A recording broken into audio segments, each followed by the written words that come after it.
Well, hi there. This is Phil Simborg again from the Backgammon Learning Center, and the picture you see on the screen is a very happy John O'Hagan, my partner in teaching at the Backgammon Learning Center. Hi, John. Hello, Phil. How you doing? So why are you so happy in this picture? Do you remember where this was? Yeah, I was in Vegas, and I just won the super jackpot. So yeah, it was good. Ah, the super jackpot. A good memory. That's the big one. Who'd you beat in the finals? Knack Ballard.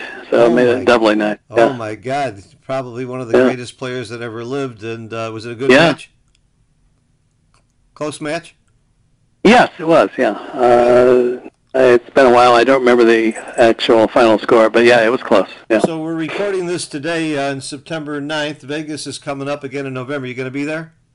Yes, I will. Good. I will be there too. And Morton Holm and I are going to be giving a lecture, and possibly you can help us. It'll be a morning lecture if you're up early enough. And sure. And we'll see. We'll talk about that as well. The reason for this call and this video is today I was giving a lesson to, and by the way, we both work as teachers for the Backgammon Learning Center, www.thebackgammonlearningcenter.com. We've got 21 teachers and advisors working online mostly in 9 different languages and many, many distinguished teachers. John is one of our original teachers along with myself and Perry and Stick, and we've added to it over the years. And John is my go-to guy for the cube. John is one of the best in the world, in my opinion, in explaining and understanding the cube and also in using it. And I'm very proud that John currently ranks on the Backgammon Masters. I think you rank number 3 right now behind Victor Ashkenazi and Mochi as far as your PR level of play, which is a very used by Extreme Gammon, very objective method of testing somebody's skills. So you're way up there, which is really exciting to me. It means that I can start believing all this stuff you've been telling me over the years.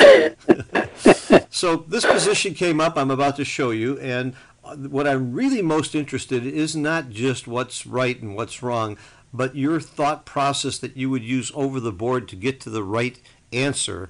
I tried to use, I think, what you would have done, but it took me quite a while, and it was a little bit cumbersome, and I'm sure you can show me a good way to do it. So I promise everybody looking at this video that John has not seen this position. It just came up this afternoon, and you're going to hear with me the first time he sees it and how he would approach it. And I think we can all learn from this about match play, checker play, as well as, well, cube action won't be involved here. But let me just show you the position now, and I'll set the stage, and then I'm going to turn it over to John.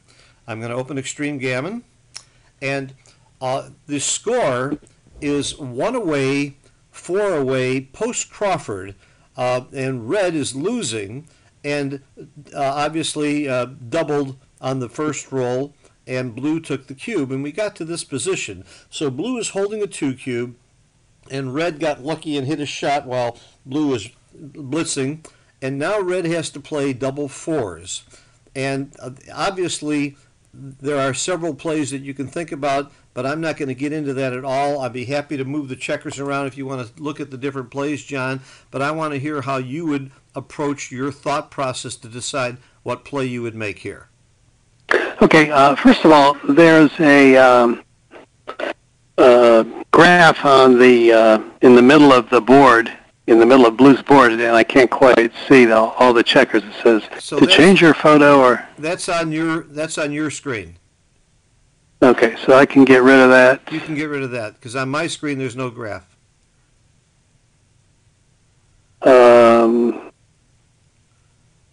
And X. Okay, now it's gone. Okay. All right, sorry. All right, double 4s. Okay, and the score.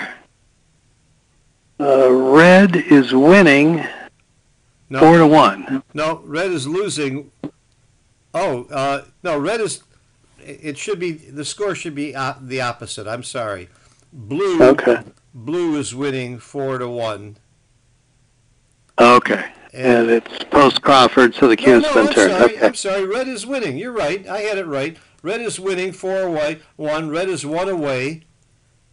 And obviously red doesn't want to get gammoned. Interesting. It doesn't need to get gammon. Right. Right, so the gammon value is a shade over 1.0. So, let's see, you're down 28 pips in the race. On the other hand, blue has some wastage.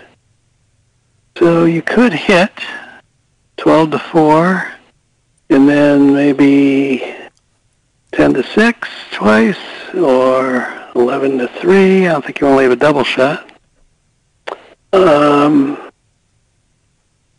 Not that many gammons. You are losing the game if you don't hit. Down by 12 pips. On the other hand, blue has some wastage. 5, 6. Ah, interesting. Okay, let's see. So here, blue can hit with any 4 or 3, 1, 13 numbers. If blue does hit, how often does blue win a gammon? Well, he's certainly an underdog to get a gammon. He's got to hit that other checker to really become a favorite. Even then, 5 points going to be open, so you might be able to, even if 2 checkers get hit, you might get off the gammon. Okay, go back to the original if you would, Phil. Let me look at some of the other plays. Okay, well, blue's checkers on the 4 point, or the 21, right? Right. Okay. So you could just play 10 to 6 twice and 11 to 3. And that would be, you're down 12 pips. Let's say basically never get gammoned here. Okay, so the question is, does the hitting play give you more extra wins than it gives you extra gammon losses? And I think you are supposed to hit, so that'd be my play. Is that right? And that's how you would analyze this over the board? Yeah. Okay, so let me show you the original. And I'll show you the answer, and hitting is right by a mile. And non-hitting is a blunder. The best non-hitting play, by the way, the best non-hitting play surprised me a little bit. I thought the best non-hitting play would be playing 10 to 6 too. Yeah, right. Yeah, okay. Blocking sixes is the idea there. Okay. So I didn't even get the best non-hitting play right. But the best non-hitting play is, you can see, let's plus it. Yeah. So we're copying Okay. apples and apples. Is a blunder. A blunder is anything worse than .08. So your analysis was much quicker than mine. And I expected to hear you do a lot more math than you did to come up to the answer. And is part of the reason that you didn't have to do a lot of math is because it was fairly obvious to you after looking at this that hitting was better? Well, number one, it takes quite a parlay for blue to win a gammon there after the hitting play, right? I mean, first of all, blue is the underdog to hit 4, 3, 1. And even then, if he does that, he's some kind of an underdog to hit your other checker out in the outfield there. And even then, you still might get off the gammon. So there's not that many gammon losses, right? And clearly you get a lot more wins with this play, though. And so it's just a question of, do you gain more extra wins, or do you lose more extra gammons? So which is greater, the extra wins or the extra gammon losses? And that's how you have to look at it. So it looks like, comparing the best non-hitting play, you win 35.2. With the hitting play, you win 42.4, so that's 7.2% more wins. In terms of gammon losses, the safe play loses 1.7, and the hitting play loses 6.4, which is 4.7. So the extra wins are 7.2, and the extra gammon losses are 4.7. Yes. Yeah. So you just do it. Okay, so you started the same process that I started. You first determined the gammon value, and by the way, I honestly didn't know it was a little bit higher than 1, and you're right, and we can check that. I just used 1.0, which is close enough for most people. Close enough, yeah. If you go to Cube Information, you can see it's 1.049, and how many people in the world knew that? There aren't that many scores where the gammon value is higher than 1. But this is one of them. So I started there, and I realized I did the same thing you did. I said that if the gammon value is 1, all I have to do is win more games than the gammons that I lose, where the hitting game is a profit. However, I also realized that if I don't hit, I'm going to win a certain number of games. So that by not hitting, if I'm still winning enough games, it might still be right not to hit. For example, if the race was much worse, of course, I mean, if the race was much better for red, then you wouldn't hit because you're going to win enough games by not taking that chance. So, Right. so didn't you have to do some kind of an estimate of how often you win? I guess you sort of did that. I sort of did that, yeah, because I figured after the play, if I would have made the wrong safe play, as it turns out, 10-6 twice and 11-3, I would have a pip count of 78, and the opponent has got 66. But I would penalize him about 6 pips for all the wastage that he has. So he's really got about 72. So he would be on roll with 72 versus me with 68. And most of his numbers, he might have to leave another direct shot, or he might scoot out past me. But even if he even if he leaves the shot and I hit it, I still have to win from there.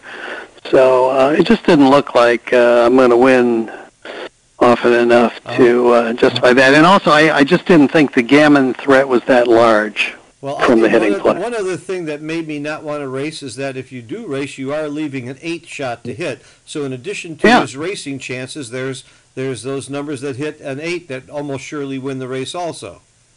Yeah, so that's 5 hits there. So you're really only leaving an additional 8 hitting numbers when you hit loose on the 4-point, because it's 13 versus 5. Okay. Yeah. So let's make this a little tougher. Obviously now there's more gammons if you get hit. Yep. But the race is not quite as good for blue. Would this change your play, or how would you? Yeah, I think it would. Let's see, because here the race is closer, so you win more games from the race without hitting than in the previous example. And being hit here is very likely the end for you. And so you have no, vig where you can roll a 5 right away like you could in the previous position and maybe survive. So let's see here. So you're going to have 78, and blue will have 73 plus a couple pips for the third guy in the 1-point. 75. Yeah, now I think you should play safe. Now I wonder if it's still the same safe play again, where you play 11-3, 62 twice, or in this case. Yeah, I could be wrong, but I think in this case I played 10-6 twice and then 11-3. Okay. Yeah. I have no idea. I haven't run this, so let's find out. Okay. Clearly, it's going to tilt more towards not hitting, but whether it tilts it all the way or not, I really don't know. And you are right. It's bingo. You don't hit here. But no, the right play though is still 6-2 twice. Yeah, to stop the sixes. Yeah, so I did not choose. I chose the third play there. Right, 13-3, 10-6 twice. So that was wrong. 0-3-7. Still better than hitting though. Still yeah. Hitting is just too much. Yeah. That's plus everything. By the way, if you use extreme gammon, to really get accurate, you need to roll things out all the way, but it saves a lot of time, and it's pretty accurate to use plus. But we don't rely on anything less than plus. So it would be almost a blunder to hit. John's play was a little bit worse than the optimum play of stopping the sixes, but I can understand making that play because it's better for the race too. I mean, over the board, if I had this position, I would not have known that XG had told us the previous position is right to play 6-2. And that is usually wrong, to bury guys down in your extra guys on your 2-point like that.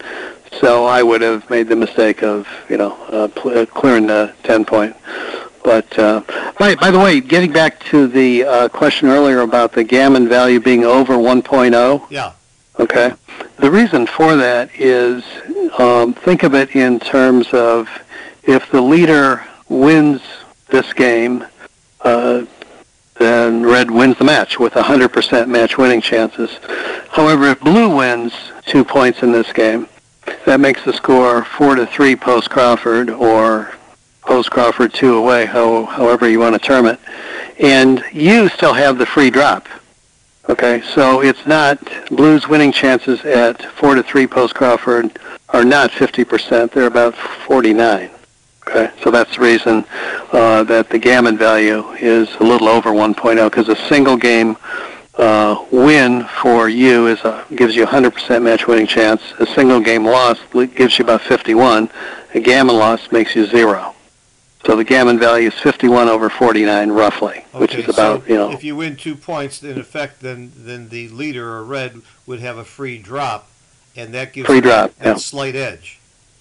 That's about, worth about 1%, I think, yeah. So that makes you... John, I'm going to challenge you there. I think it's worth 2.4%. Let's take a look. No, I don't think so. I think it might be 51.1 or 51.2 or something like that. Really? All right. Let's set the score. And, well, we can't... How do you do that? How do we check with FG? Go to Analyze. Match equity? Match equity table, yeah. And then go to where it says PC, and it's 51.2, yeah. It's 1 post Crawford versus 2 away. The one that's highlighted there, 51.2%. Uh-huh. You're right, yeah. 1.2%. 1.2, yeah. Mm-hmm. Yep. But the take point... The take point when you have a free drop, I thought was 2.4%. Oh, when you don't have a free drop, your take point is 2.4%. Exactly. I see. Yeah. Because then there's another game to go. Okay. Yeah. But in this one, it'd be 50% would be your take point, obviously, at this part. Yeah. So. Yep. That's the last time I'm going to challenge you on a number. No, you can challenge me. Believe me, I've been wrong many a time. Yeah, but you've been wrong enough times to be right now.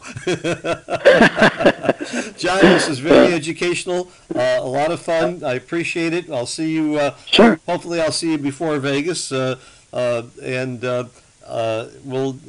right now, because tomorrow the hurricane's hitting Florida, so we wish all of our friends and family and everybody in Florida all the best. And isn't that something? Yeah, it's terrible, and we're rooting for those, and we're sorry again to do the same thing last week to our friends in Texas, and we wish everybody the best, and we wish you all good rolling. And if you're interested in lessons and more information about backgammon and lessons from people like John O'Hagan, check us out, thebackgammonlearningcenter.com. Thanks, John. We'll talk soon. Okay, Phil. Thank you.